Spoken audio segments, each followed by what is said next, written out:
श्री शिवाय नमस्तुभ्यम। आप सभी का हमारे YouTube चैनल पे बहुत बहुत स्वागत है। आज मैं आप सभी को श्री नागेश्वर ज्योतिर्लिंग की उत्पत्ति की पौराणिक कथा के बारे में बताऊंगी। इससे पहले मैंने अपने YouTube चैनल पे सोमनाथ और मल्लिकार्जुन ज्योतिर्लिंग के बारे में बताया है, तो प्लीज़ आप उन वीडियोस को भी देखिए। और इस चैनल पर आपको सभी ज्योतिर्लिंगों की कथाओं के बारे में जानकारी मिलेगी, तो आप प्लीज़ मेरे चैनल को सब्सक्राइब कर लीजिए और बेल आइकन दबा लीजिए, जिससे आगे आने वाली नई वीडियोस की नोटिफिकेशन आपको मिल जाए। दारुका नाम की एक प्रसिद्ध राक्षसी थी जो पार्वती जी से वरदान प्राप्त कर अहंकार में चूर रहती थी। उसका पति दारुका महान बलशाली राक्षस था।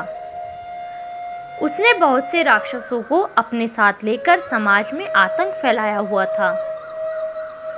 वह यज्ञ आदि शुभ कर्मों को नष्ट करता हुआ संत महात्माओं का संहार करता था। वह प्रसिद्ध धर्मनाशक राक्षस था।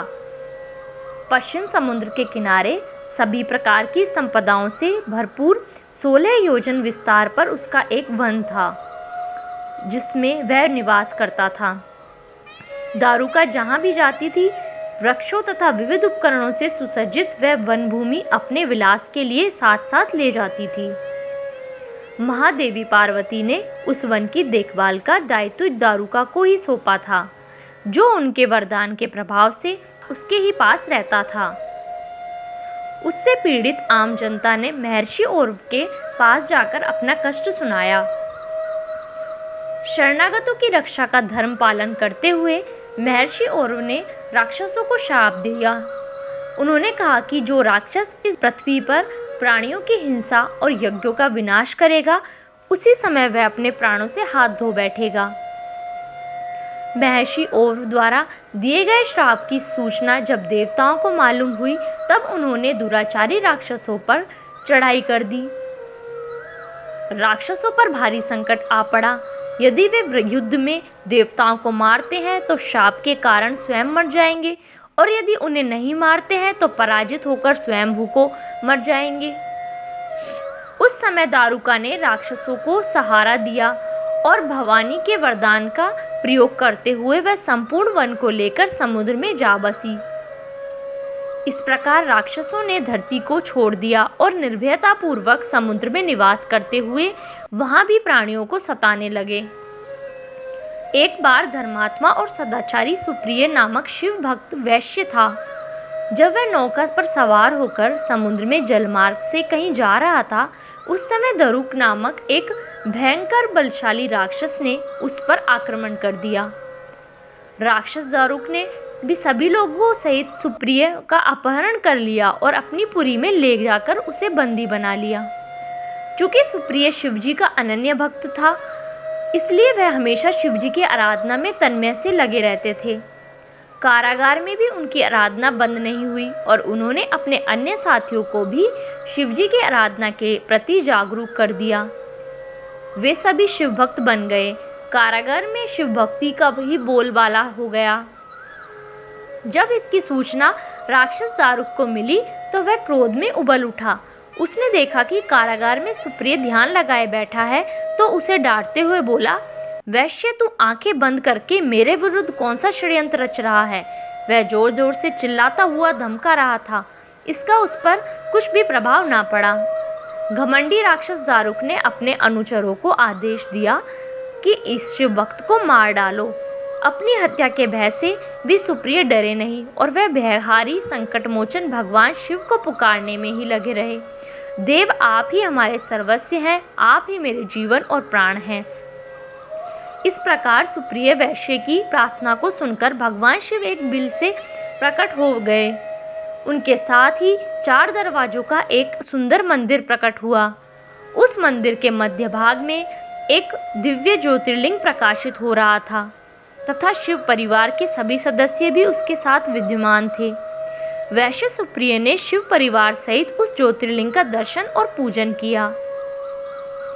सुप्रिय के पूजन से प्रसन्न भगवान शिव ने स्वयं पाशुपतास्त्र लेकर प्रमुख राक्षसों को व उनके अनुचरों को तथा उनके सारे संसाधनों अस्त्र शस्त्र को नष्ट कर दिया।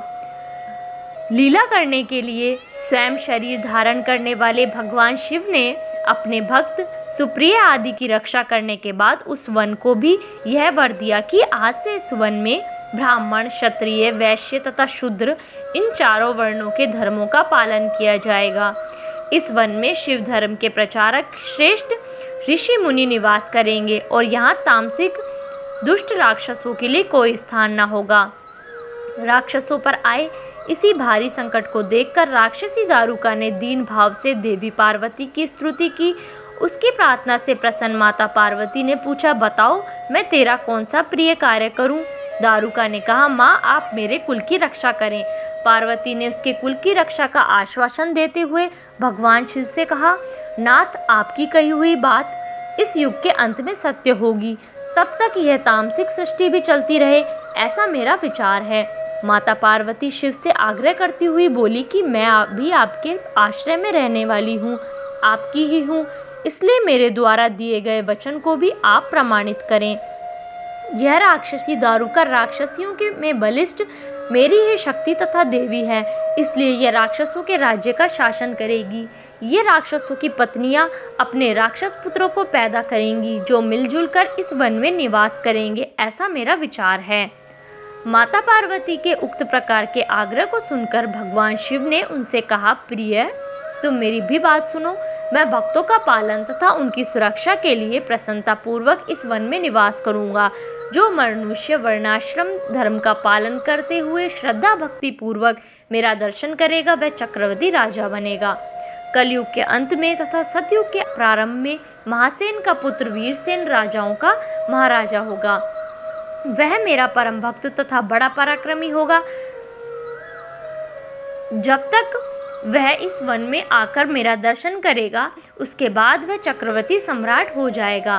तत्पश्चात बड़ी बड़ी लीलाएं करने वाले शिव दंपति ने आपस में हास्य विलास की बातें की और वहीं पर स्थित हो गए। इस प्रकार शिव भक्तों के प्रिय ज्योतिर्लिंग स्वरूप भगवान शिव नागेश्वर कहलाए और पार्वती देवी भी नागेश्वरी के नाम से विख्यात हुई। इस प्रकार शिव ज्योतिर्लिंग के रूप में प्रकट हुए हैं जो तीनों लोकों की कामनाओं को पूर्ण करने वाले हैं। नागेश्वर ज्योतिर्लिंग के दर्शन के बाद जो मनुष्य उसकी उत्पत्ति और महात्म संबंधित कथा को सुनता है वह समस्त पापों से मुक्त हो जाता है तथा भौतिक और अध्यात्म सुखों को प्राप्त करता है। भारत के 12 ज्योतिर्लिंगों में से एक नागेश्वर ज्योतिर्लिंग गुजरात राज्य के बाहरी क्षेत्र में द्वारिकापुरी से 25 किलोमीटर की दूरी पर स्थित है। इस ज्योतिर्लिंग की शास्त्रों में अद्भुत महिमा कही गई है। धर्मशास्त्रों के अनुसार भगवान शिव को नागों के देवता के रूप में जाना जाता है। नागेश्वर का पूर्ण अर्थ नागों का ईश्वर है। नागेश्वर ज्योतिर्लिंग का इतिहास बहुत पुराना है। यह ज्योतिर्लिंग भारत के गुजरात राज्य में द्वारकापुरी से 17 किलोमीटर की दूरी पर स्थित है। द्वारकापुरी में नागेश्वर ज्योतिर्लिंग परिसर में भगवान शिव की एक बहुत बड़ी ध्यान मुद्रा में विशाल प्रतिमा बनाई गई है, जिसकी वजह से यह मंदिर 3 किलोमीटर दूर से ही दिखाई देने लगता है। भगवान भोलेनाथ की मूर्ति करीब 80 फीट ऊंची और 25 फीट चौड़ी है। इस मंदिर का मुख्य द्वार अत्यंत साधारण और सुंदर बनाया गया है। धन्यवाद। इस वीडियो में बस इतना ही। यदि आपको मेरी वीडियोस अच्छी लगे तो प्लीज़ उन्हें लाइक कीजिए, शेयर कीजिए और मेरे चैनल को सब्सक्राइब भी कीजिए।